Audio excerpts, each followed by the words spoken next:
Extradition processes are underway for Ghanaian scam suspect Frederick Kumi, also known as Emmanuel Kojoban, or being popularly called Trica, following his arrest by the Economic and Organized Crime Office, EOCO, and a multi-agency task force. And in a statement issued on Friday, EOCO confirmed that the suspect will be extradited to the United States to face charges of conspiracy to commit wire fraud and money laundering conspiracy, offenses that carry a possible prison sentence of up to 20 years. The arrest, carried out on Thursday, December 11, 2025, followed several months of intelligence gathering and investigations by the task force. According to EOCO, Trica was a key member of an international criminal network that targeted early victims through romance camps across the United States since 2023. The networks reportedly use artificial intelligence software to create false identities and build close personal relationships with victims before defrauding them.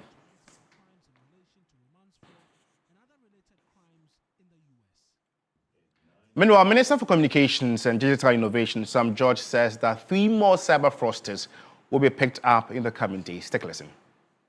You realize that just yesterday, one of my agencies, the Cybersecurity Authority, picked up an individual who is supposed to be successful. There's no peace with that kind of success. And there are 3 more we're picking up in the next few days because we're cracking down on cybercrime. And so cybercrime does not pay. But education is the only thing nobody can take away from you. They can take all you have. They can take your cars, your houses away from you. But what you know and what you've learned cannot be taken away from you. And so education is the priceless gift that a child can get from their parents. And so I urge all the young kids to take their education serious. I am living proof that education pays. You understand me? And to our teachers, like I pointed out to them, I urge them to be patient with the kids. Today's children live in a difficult world. The distractions of the internet and technology is enough to take them away from the classroom. And so we need to give them, we have to be patient enough to give the children the impetus to stay in the classroom. Let's still stay in the cyberspace. The Cybersecurity Authority, in collaboration with national security operatives, has arrested 32 Nigerian nationals during a coordinated operation at Kaswatuba in the early hours of today. Investigations indicate that the group was operating a cybercrime ring focused on romance fraud, targeting victims primarily in Thailand and Japan. The joint operations led to the seizure of 31 laptops and 50 mobile phones, which are believed to have been used in the execution of the illicit activities. The suspects have been taken into custody to assist with ongoing investigations, while the seized devices are undergoing forensic analysis. Officials say the operation forms part of sustained national efforts to clamp down on cybercrime and related offenses. The Cybersecurity Authority has reaffirmed its commitment to working closely with security agencies to protect Ghana's digital space and has urged the public to remain vigilant and report suspicious activities to the appropriate authorities. Well, let's dive more into this very development. From a fraud and security standpoint, how significant is the arrest of Trica to Ghana's fight against cybercrime? Good afternoon, Kumado. Good afternoon, sir. So from, fraud and security standpoint, how significant is the arrest of Trica to Ghana's fight against cybercrime? Definitely, it's a milestone. And I think that particular arrest, considering how long it has taken the law enforcement agencies, has added up to what they do best, and we will encourage them to do more. I think arresting of the particular brother called Trica will also unravel about 2 to 3 things they have been looking to fix for some time now, and connecting those dots will emphasize the point that the Cybersecurity Authority, working together with the other agencies, particularly the police, the CID block, the NIV and YOCO, and the support of the Attorney General's Department has really helped them. And this particular arrest has come to the fore that if they put their hands to the wheel, they can do more. They can do more. Okay, YOCO says the suspect was part of an international romance scam network. Can you explain how these romance scams typically operate? No, definitely what they do is that because people don't do online due diligence or what we call social media due diligence, they get entangled with all manner of persons who become their friends. And they may use various forms of becoming your friend. They may use social engineering. They may use artificial intelligence imitations. They may use email addresses. And they may come straightforward as somebody requesting to be your friend. And one of the things they do is to build what we call trust.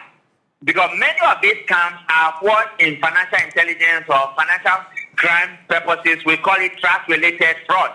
And once they build the trust, then they'll begin to hit you up with a number of requests. And these requests are usually emotional, and it may fall around health crisis, education, investment, travels, and business.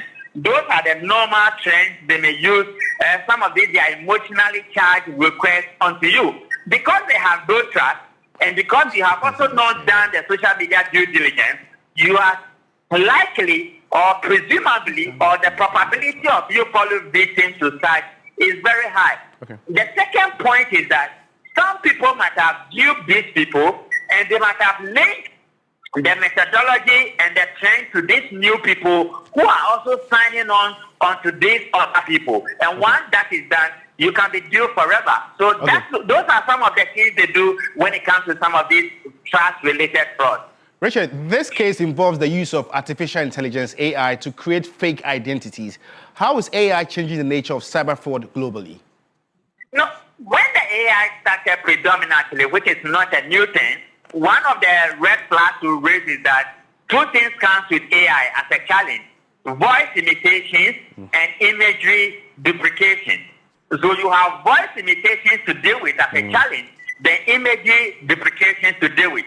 What nations all over the world have done is to institutionalize legislation or statutory regulations. And I think that is what Honorable Sam George is trying to do. Now, to clean up the cyberspace, you will need laws that match up with the current trend. And I wasn't surprised that Cybersecurity Authority is also putting in a bill to upgrade what we have predominantly. But I think by and large, artificial intelligence is a good thing. We will need guide rails, and we will need guidelines, and we will need a monitoring regime. Other than that, the nature of vulnerabilities it opens up within seconds has a tendency of creating many more multiplications or problems for people who may fall foul to effects of artificial intelligence. Richard, it looks like this is becoming a recurring issue, and some 32 Nigerians have also been nabbed somewhere in Kaswa. So how best can we handle this? Number one, investigations have to be on top. Number two, give them the legislation to work it. Number three, let them build capacity globally. And number four, once the people are arrested, prosecute them. And number five, you will need the support of the Attorney General, who is the number one prosecutor in this country. And the number six is for government resourcing many of our security agencies, particularly those who are in the front line of investigations into this matter. And once that is done, you will be able to cram it down and minimize the effect as possible. Most people are leaving the government sector to the private sector because government is not paying well when it comes to the cybersecurity space. We will urge government to match up the payment system as it is with the private sector, and you will have many more experts coming into the space. And once you have them at the tip of their iceberg, they may be able to crack down some of these things and block them totally from our cyberspace. It will be fine. Okay, so Rich, before I let you go, this very development has ignited some sort of debate on social media. What do you say to people that says Ghana has failed the youth, and so it's a reason this has compelled them to engage in activities of the sort? Yeah, employment is a major issue. Unemployment is a major issue. Economic activeness is a major issue. Public education is an issue. Awareness creation is an issue. Irrespective of whatever the arguments are, I will wish we create a system where services are triumphing. Young people are getting jobs to do. They are using their laptops properly and profitably, and they are using their bedrooms for economic activities that will generate the necessary income. And if they are affected by some of these negative influences on social media, you will have yourself to blame because one day the law may come after you. But by and large, in the West Africa region, once they move from our brothers in Nigeria, they are definitely going to come here. And many of the harms we are seeing are people who have some of these influences that the heat is after them and they are here. So we also need to put so much heat on them irrespective of the arguments that are being laid on social media. Until we are able to do that, the next generation is in trouble and it's going to be worse. Richard, thank you so much. It's always a pleasure tapping into your expertise on topical issues of this sort. Richard Kumado is a fraud and security consultant. Away from Ghana, let's take you to Nigeria. President John Dramani Mahama is attending the 68th ECOWAS Ordinary Summit in Abuja, Nigeria. The president will participate in the ordinary session of the ECOWAS